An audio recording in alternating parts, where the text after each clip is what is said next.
Peggy 18. In this 4-part series, get an inside look on the making of one of the most anticipated titles in gaming history. This is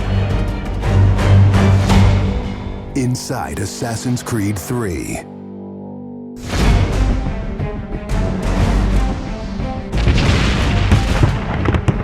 Something we really wanted to emphasize was the sheer brutality of combat in the period. We've all seen the paintings of the Revolution, and death is glorified, death is angelic, but it wasn't that way on the battlefield. It was a brutal conflict. It feels that you're constantly going through dynamic fights, and that's not something technically we could do in the past. So it was like a personal challenge on the team to say, no, I think we can do this.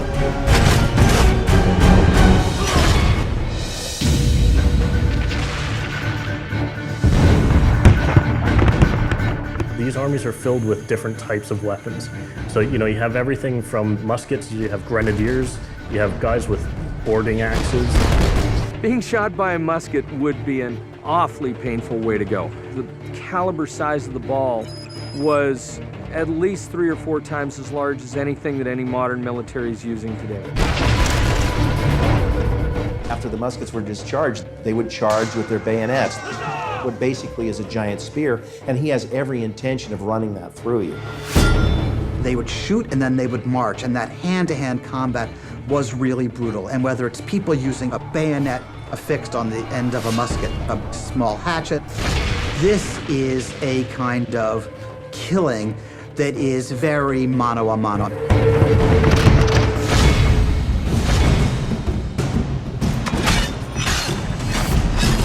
All the animations, all the weapons are brand new.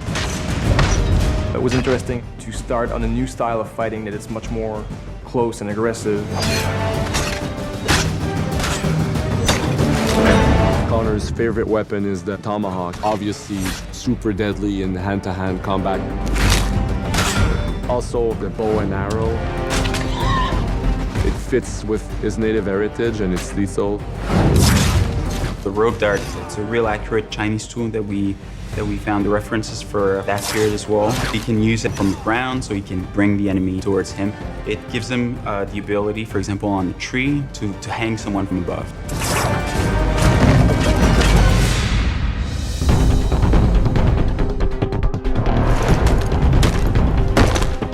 In Assassin's Creed 3, the one thing that we decided to do is to revamp the fight system from scratch.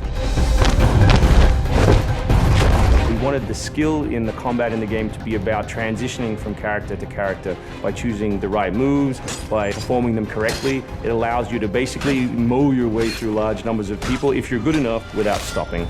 What do you do if you go into a bunch of guys with muskets and they try and shoot you? So we had to figure out, can you dodge them? Can you run away?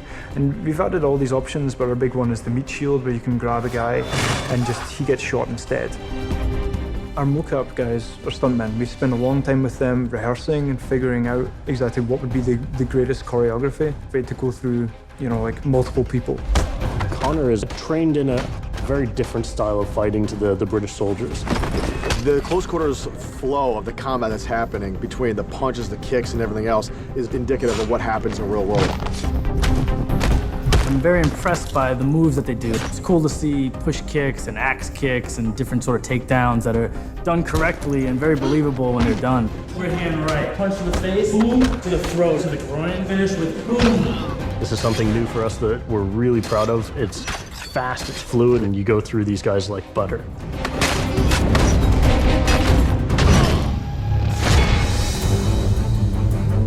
Connor is essentially the first guerrilla fighter. He's someone whose goal is always to move behind enemy lines, to pick off his target, and to escape.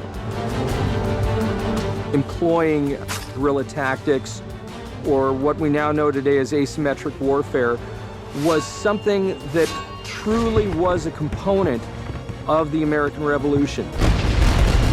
They learned what we would think was guerrilla-style warfare. You sort of hit quickly and then disappear. American tactics were really frowned upon by the British because the Americans did adapt the tactics that were used by the Native Americans from the French and Indian War. The first big battle, Lexington and Concord, takes place on a New England town green. And as the soldiers march back to Boston, they are marching along a dirt road lined by stone. It's not the most effective strategy, wearing your bright red coat and march through the woods while some farmer's trying to shoot at you. The Americans brought a tactic that they couldn't really cope with. They essentially took it away from the battlefield and they started guerrilla tactics.